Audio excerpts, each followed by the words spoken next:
Здравствуйте, это реальные новости. Мы говорим о том, о чем молчат госсми. Лайки, подписки, бубенчики, колокольчики нажимайте. И погнали к новостям. Сегодня, 14 января, в здании, названном Дворцом независимости, прошло очередное совещание. Совещались, докладывали и низко кланялись представители здравоохранения.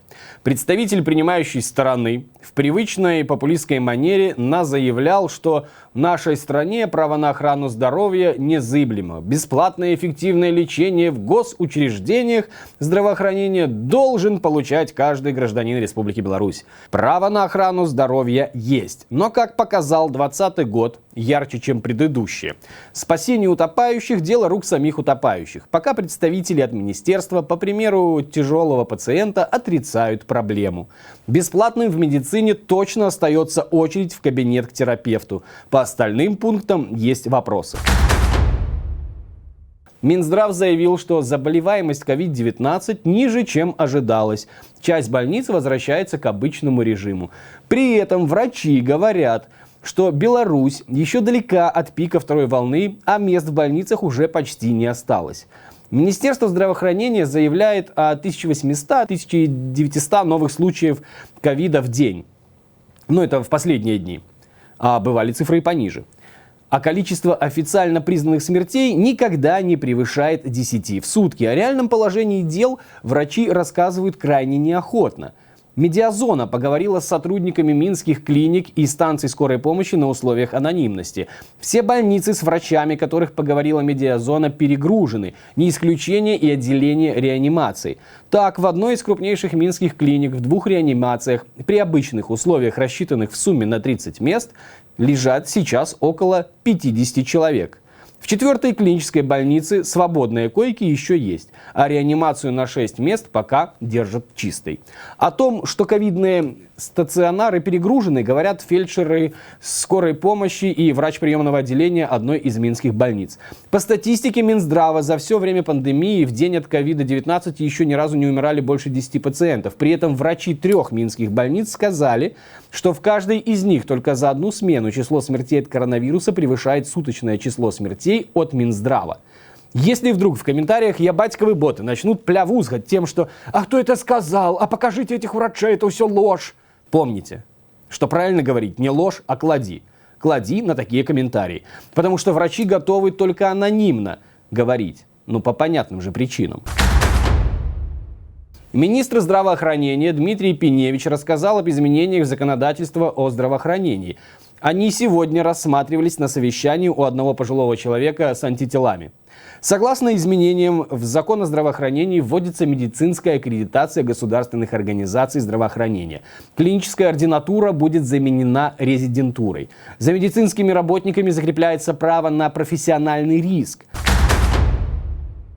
Завершая больную тему медицины, напомним, что мы следим и вам рассказываем о том, как продолжается история дикаря с ябатькизмом головного мозга, который ударил фельдшера. Да, алкоголик был уволен на днях, а врач скорой помощи, на которого в больнице напал сторонник нынешнего пересидента, сейчас на больничном. У молодого человека черепно-мозговая травма. Об этом порталу «Перший регион» рассказал руководство станции скорой помощи. Он написал заявление в милицию на распускающего руки. Чем закончится история, мы обязательно вам расскажем. Да, это не самое страшное преступление режима и его фанатиков, но случай резонансный и показательный. Вот что рассказал пострадавший врач об неадекватном пациенте. Он в больницу ехать не хотел, но мы не можем оставить зимой на улице человека с травмами и признаками алкогольного опьянения. Я зря, конечно. Обязаны отвезти его в больницу. Он отказывался от осмотра. Сотрудники милиции с нами не поехали, у них же много работы, там ленточки срезать, по дворам ходить, людей распугивать. По дороге, говорит врач, этот пациент сопротивлялся, выражался, собирался выйти из машины. Медики его придерживали, чтобы он не нанес себе травмы. Говорил, как любит президента, милицию, какие все молодцы. Мы просто молчали и ничего не говорили в ответ. Да, друзья, молчать в нынешней ситуации себе дороже. А если человек с подобным диагнозом пытается себя покалечить, то лучше ему не мешать. Парламентское собрание союзного государства Беларуси и России, представляете, есть и такое, пройдет 19-20 января и определит темы первых модельных законов. Оно проведет слушание под названием «Модельное законодательство в союзном государстве». Помимо тематики законов, планируется обсудить методику их разработки и принятия, сформировать план модельного законодательства на 2021 год и на среднесрочную перспективу. Следующая неделя будет интересна, и мы, надеюсь, узнаем подробности того, сколько стоит Родина и как долго она будет существовать при нынешнем режиме в качестве независимого государства. Российская Транснефть не согласна с увеличением тарифов на транзит нефти по Беларуси. Соответствующая позиция содержится в письме российской компании в адрес ОАО «Гомельтранснефть Дружба», сообщает Интерфакс. Белорусская сторона хочет поднять тарифы на прокачку нефти на 24,5%. Ее позиция аргументируется выпадающими доходами Гомельтранснефти. 3,5 миллиарда рублей. Не добрали, надоходили. В них входит недополученная выручка из-за снижения объема прокачки нефти в прошлом году. Белорусские предприятия получили еще на год доступ к российским государственным закупкам. Об этом радостно заявил министр промышленности Петр Пархомчик. Кроме того, Пархомчик прокомментировал тему санкций, введенных странами Запада в отношении ряда белорусских предприятий. По его словам, отмечается затягивание поставок комплектующих с отдельных предприятий. Он отметил, что решение ЕС о применении санкций коснулось, например, предприятий, которые выпускают военно-промышленную продукцию. И заявил, что не хочет поставлять ЕС, есть Китай. Китай есть, но с ним тоже нужно договариваться, да и комплектующие бывают разные.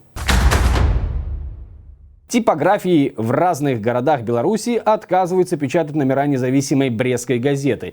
Издание приостанавливает выход, сообщил Белорусской ассоциации журналистов главный редактор Брестской газеты Виктор Марчук. При этом журналисты издания продолжают освещать события на страницах сайта и в социальных сетях. Заходите, почитайте, посмотрите. В видеообращении представители независимых медиа Беларуси рассказали о том, в каких условиях приходится работать с середины 2020 года. Журналистов избивают, сажают на сутки, обвиняют по уголовным делам и лишают аккредитаций. Общая сумма штрафов журналистам и медиа составила практически 60 тысяч рублей. 97 раз журналисты отбывали административный арест. 9 представителей медиа сейчас находятся в СИЗО по уголовным делам. Вчера пропала связь с журналистом и медиа-менеджером Андреем Александровым, руководителем независимого информационного агентства «Белопан». Позже выяснилось, что журналист Андрей Александров задержан в рамках уголовного дела, которое возбудил Следственный комитет. Это рассказал Белопан его адвокат. Сегодня в офисе Белопан прошел обыск. Следственный комитет ищет документы и материалы, касающиеся дела Андрея Александрова. Директор Белопан Дмитрий Новожилов, который должен был быть на работе, на телефонные звонки не отвечает. Сообщается, что часть сотрудников офиса не успели выйти из рабочих аккаунтов. Им запрещено прикасаться к технике, в том числе и к телефонам. Поэтому не исключено, что из-за открытых аккаунтов могут пострадать медиаресурсы Белопан. Но это как минимум. Политзаключенными в Беларуси признаны 5 человек. Но это еще 5, в дополнение к тем практически 180. Они обвиняются по делу пресс-клуба. Это основательница пресс-клуба Юлия Слуцкая, программный директор Алла Шарко, директор Сергей Альшевский, оператор Петр Слуцкий и член основного состава Координационного совета и экс-журналистка Белтелерадиокомпании Ксения Луцкина. Судилища продолжаются по всей стране. Сегодня суд Логойского района продолжает рассмотрение уголовного дела против политзаключенного автора YouTube-канала «Слуцк для жизни» Владимира Неронского по 2 статьям Уголовного кодекса. Часть 1 статья 342 и 369 статья. Ему грозит до 3 лет лишения свободы за видеоролики на канале «Слуцк для жизни». На 3-й день в суде просматриваются стримы с YouTube-канала Владимира Неронского. Такие стримы, как «Дорога на Минск» и «Все приезжайте в поселок Дружный Евроопт». В этом видео я сказал всю правду, ни слова не солгал, прокомментировал Неронский стрим «Дорога на Минск». Эти видеоролики, по мнению обвинения, доказывают виновность блогера по части 1 статьи 342 УК. Владимир Неронский очень удивился, когда узнал, что в вину ему не вменяется видеоролик «Мозырь. Поддержка людей», в котором люди высказываются по поводу закрытия Центра реабилитации детей-инвалидов «Радуга». Говорит, что в нем вся суть уголовного дела против него. Он настаивает, чтобы в суде просмотрели именно этот ролик. Адвокат заявил соответствующее ходатайство. Судья его удовлетворил, в смысле ходатайства. На сайте «Весны» приводятся некоторые слова Неронского из суда. «Откуда я это мог знать? Если все слепые и глухие притворяются, то я все чувствовал. Король-то голый. Довели до братоубийственной ситуации в стране. Что вы натворили 9 и 10 августа? Гражданскую войну устроили. Это я сделал? Что вы сделали, когда я сидел в тюрьме? Людей убивали. Вы не вырывайте из контекста слова». О том, как идет дело и что еще говорил Владимир, можно почитать на сайте правозащитного центра «Весна». А там есть что почитать и чему ужаснуться. В ноябре во время очередной протестной акции при разгоне бус с силовиками в Минске снес пешехода на проезжей части. Сейчас парень является фигурантом уголовного дела о хулиганстве. А вот о самой аварии подробностей до сих пор нет. Информацию об этом в ГАИ Минска считают ограниченной к распространению. В Гродно продолжается уголовный процесс в отношении 5 местных жителей. На скамье подсудимых братья Владимир и Юрий Сиденевский, Александр Якубовский, сестры Жанна Захаревич и Надежда Степанцова. Всех их обвиняют по статьям 342 «Организация или участие в групповых действиях, грубо нарушающих общественный порядок» и 364 «Насилие в отношении сотрудников органов внутренних дел». Данные 11 потерпевших, ну вот этих, по отношению к которым якобы там было какое-то насилие, в заседании засекречены. Сотрудников милиции не показали участникам процесса. Их допросили в другой комнате, сообщают правозащитники. 18 января в Гродно, это будет в понедельник, в суде Октябрьского района пройдет очередной суд по делу Тихановского.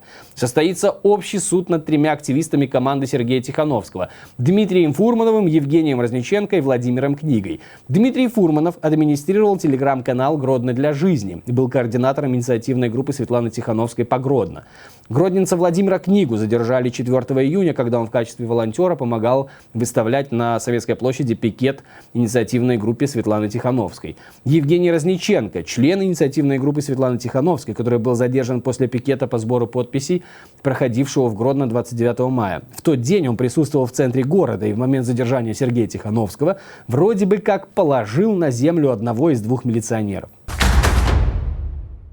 На фоне правового дефолта в стране человек, который продолжает попытки управлять этой страной, сегодня подписал кодексы по вопросам административной ответственности. Их планируется ввести в действие с 1 марта. Нас ждут серьезные изменения, в частности, немалые штрафы за символику на окнах. Вот как сформулировано заявление в телеграм-канале. Кстати, в документе предусмотрена ответственность за использование запрещенной символики. За флаг на балконе, например, штраф до 580 белорусских рублей для физических лиц и 1740 белорусских рублей для юрлиц. Информации о том, какая символика входит в список запрещенной, пока нет. Раньше всегда речь велась о незарегистрированной символике. Представители онлайнер-бай попытались прояснить этот момент, обратились в пресс-службу незаконно исполняющего обязанности президента, а там, как и следовало ожидать, пояснить, что такое запрещенная символика, не смогли, предложив написать официальный запрос. Но будем надеяться, к марту разберутся. На сегодня все. Не забывайте ставить лайки, нажимать кнопку подписаться, нажимать колокольчики, бубенчики, делитесь нашими видео, делитесь ими в социальных сетях. Заходите к нам, у нас каждый день выходят реальные новости. В пятницу вечером нас ждет еще стрим, это будет игра. Но это не просто игра, это возможность пообщаться нам с вами, вам с нами. Вы пишите нам комментарии, мы на них реагируем, отвечаем, обсуждаем новости в прямом эфире. Все это делаем в задорно, веселой, познавательной форме.